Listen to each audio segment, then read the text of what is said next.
উত্তর কোরিয়া তার পারমাণবিক কর্মসূচি আরও সম্প্রসারণের ইঙ্গিত দিয়েছে। দেশটির সর্বোচ্চ নেতা কিম জং উন এক বিরল বার্তায় যুক্তরাষ্ট্রকে তার দেশের পারমাণবিক শক্তির প্রতি সম্মান প্রদর্শনের আহ্বান জানিয়েছেন। আন্তর্জাতিক সংবাদ মাধ্যম বিবিসির প্রতিবেদনে তথ্য জানানো হয়েছে। কিম জং উন স্পষ্ট ভাষায় বলেছেন, যুক্তরাষ্ট্র যদি স্বীকার করে যে উত্তর কোরিয়ার পারমাণবিক অস্ত্র বাস্তবতা এবং তা বজায় থাকবে, তাহলে দুই দেশ একসঙ্গে চলতে পারে।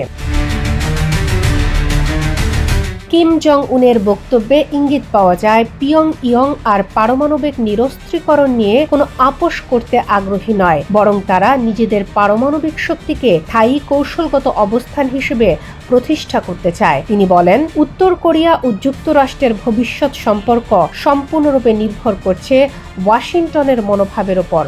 শান্তিপূর্ণ সহ অবস্থান অথবা দীর্ঘস্থায়ী সংঘাত উভয় পরিস্থিতির জন্যই তারা প্রস্তুত বলে মন্তব্য করেন তিনি। তার ভাষায়, এই সিদ্ধান্ত মূলত যুক্তরাষ্ট্রের হাতে। বিশ্লেষকদের মতে কিমের এই বক্তব্য মূলত কৌশলগত চাপ সৃষ্টি করার অংশ। আন্তর্জাতিক নিষেধাজ্ঞা ও সামরিক মহড়ার প্রেক্ষাপটে পিয়ংইয়ং তার প্রতিরক্ষা সক্ষমতা আরও জোরালোভাবে তুলে ধরতে চাইছে। উত্তর কোরিয়া ইতিমধ্যেই একাধিক আন্তঃমহাদেশীয় ব্যালিস্টিক ক্ষেপণাস্ত্র পরীক্ষা করেছে, যা যুক্তরাষ্ট্রের মূল ভূখণ্ড পর্যন্ত পৌঁছাতে সক্ষম বলে দাবি করা হয়। কিম জং উন দক্ষিণ কোরিয়াকেও কড়া বার্তা দিয়েছেন। তিনি সিওলকে কার্যত স্বদেশী শ্রেণী থেকে বাদ দেওয়ার ইঙ্গিত দেন এবং বলেন, দক্ষিণ কোরিয়া যদি বর্তমান ভূ রাজনৈতিক বাস্তবতা থেকে বেরিয়ে আসতে না পারে, তবে নিরাপদ থাকার একমাত্র উপায় হল উত্তর কোরিয়ার সঙ্গে সম্পর্কিত সব কিছু থেকে নিজেদের দূরে রাখা।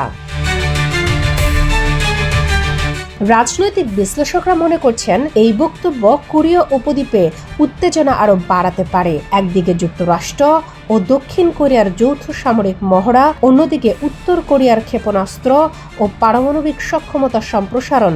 দুই পক্ষের অবস্থানই দিন দিন কঠোর হয়ে উঠছে। বর্তমানে প্রশ্ন উঠেছে, কূটনৈতিক আলোচনার পথ কি আবার খুলবে, নাকি কোরীয় উপদ্বীপে নতুন করে সামরিক উত্তেজনা বাড়বে? কিম জং উনের সাম্প্রতিক বার্তা স্পষ্ট করে দিয়েছে, উত্তর কোরিয়া তাদের পারমাণবিক শক্তিকে আর আলোচনা সাপেক্ষ কোনো ইস্যু হিসেবে দেখছে না, বরং তার রাষ্ট্রীয় নিরাপত্তার অপরিহার্য অংশ হিসেবে প্রতিষ্ঠা করতে চাইছে। শামীমা আক্তার, বাংলা বাজার পত্রিকা, ডিজিটাল।